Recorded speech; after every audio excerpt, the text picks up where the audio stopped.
Hello, my name is Pastor Kris Kollar. I'm the pastor of Pleasant Valley Lutheran Church near Malabar Farm State Park and St. Paul Lutheran Church in Lucas, Ohio. Greetings.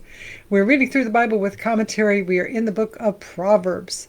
And in the book of Proverbs, the first 9 chapters are kind of introductory, talking about wisdom in general. And then chapters 10 through 29 are full of Proverbs, and they're the Proverbs of Solomon. We're up to chapter 12. We've been doing about 1 chapter per session. And this one is like the other ones that we have done, full of pithy, little, very true statements. And it's a lot of contrast, the good and the bad, the right, the wise and the foolish. So chapter 12, whoever loves discipline loves knowledge, but those who hate to be rebuked are stupid. So discipline loves knowledge, but then if nobody, I don't know, does anybody like to be rebuked? But if you're willing to be rebuked, you're willing to hear instruction and correction, then you're a wiser person. Verse 2, the good obtain favor from the Lord, but those who devise evil he condemns. 3, no one finds security by wickedness, but the root of the righteous will never be moved. So if you want to have security, it's not through wickedness. Verse 4, a good wife is the crown of her husband, but she who brings shame is like rottenness in his bones. Verse 5, the thoughts of the righteous are just, the advice of the wicked is treacherous.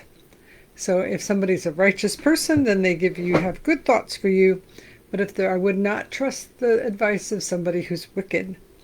Verse 6, the words of the wicked are a deadly ambush, but the speech of the upright delivers them. Verse 7, the wicked are overthrown and are no more, but the house of the righteous will stand. So several verses in a row about how dangerous it is to be wicked and how important it is to be righteous. And as we've said, righteousness has to do with equity, generosity, righteousness, and is equated with doing what is good and watching out for people. And if you have the means, to be generous with the means and to take care of others. Verse 8, one is commended for good sense, but a perverse mind is despised.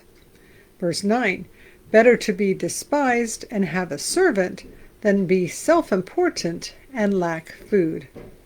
And aren't there people that are just all about looking important, looking good, having this whole like whatever, but they're so cash poor that they're starting to go hungry because they're all about appearances. Maybe you don't have much, and people don't think much of you, but in this case, it's have a servant, but you have the things that you need and the comfortable life.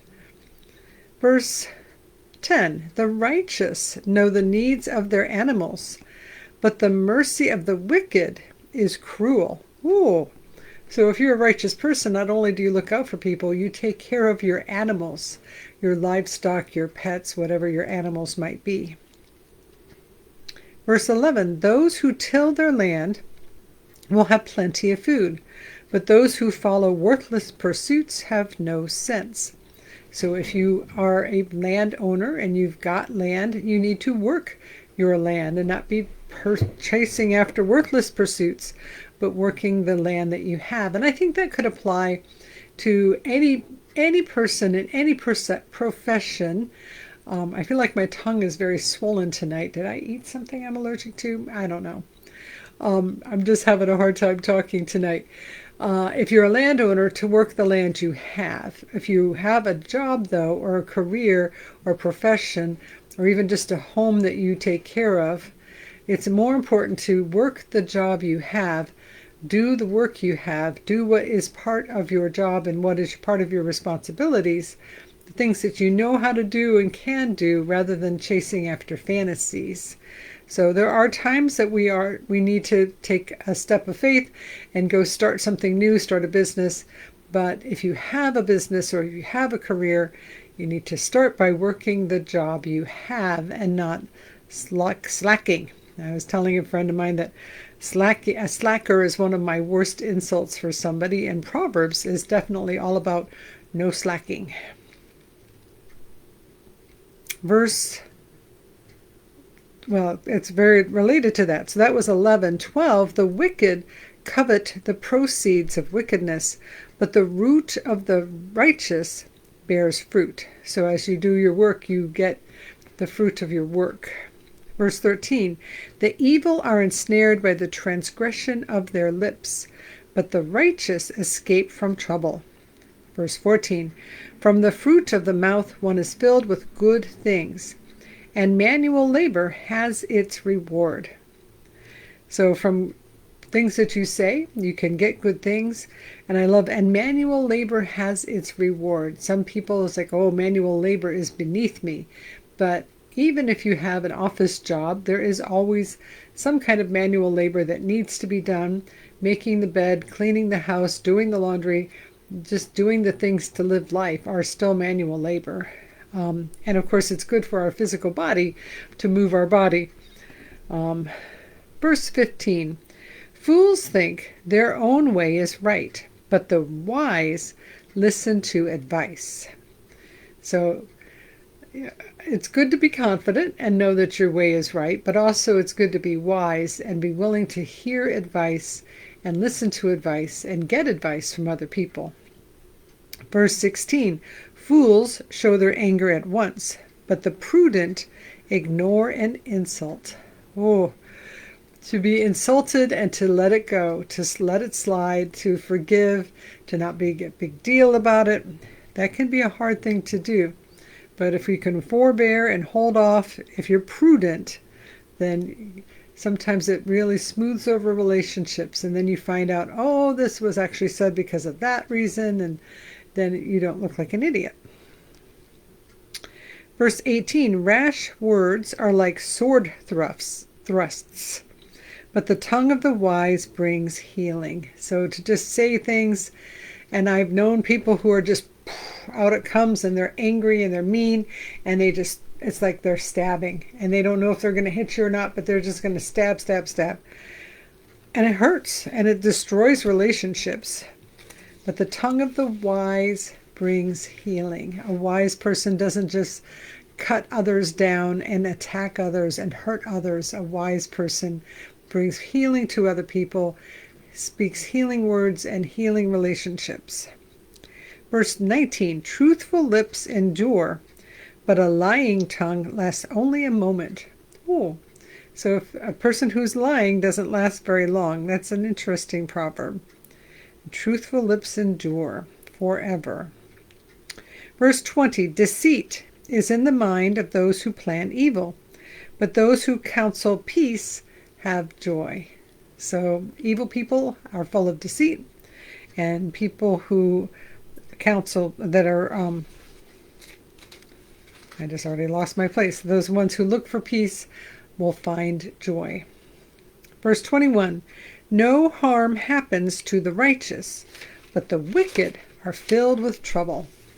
And it's like, no harm happens. Well, again, Psalms are not an if-then automatic, put the money in and out comes the thing. These are general principles that are generally true.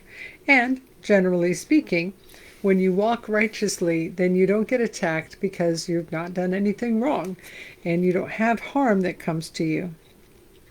Verse 22, lying lips are an abomination to the Lord, but those who act faithfully are his delight. Again, negative, positive. The Lord does not like lying.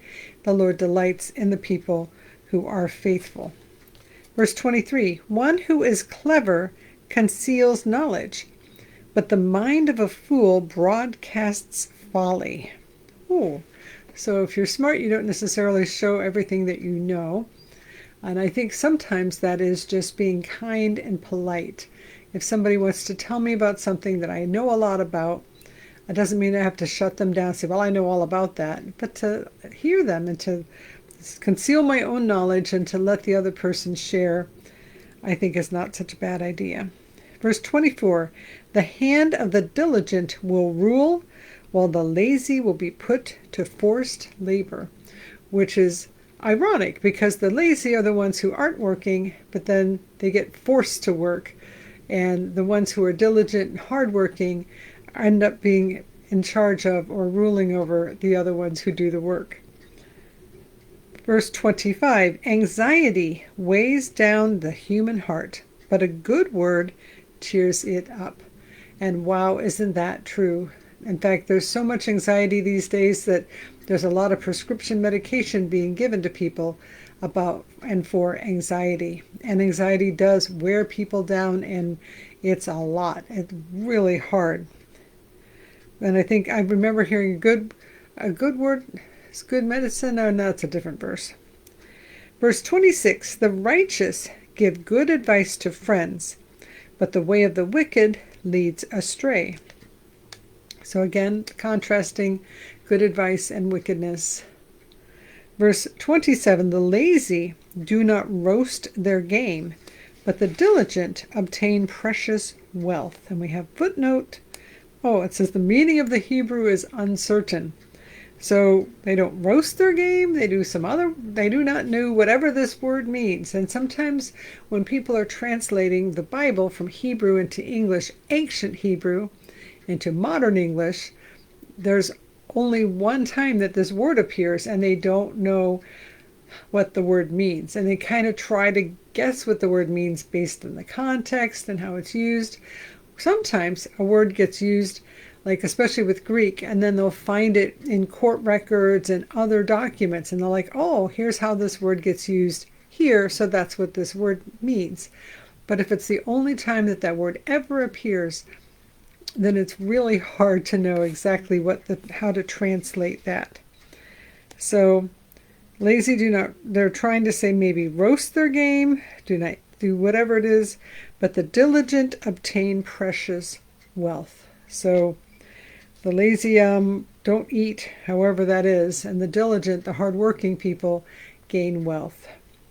Verse 28, in the path of righteousness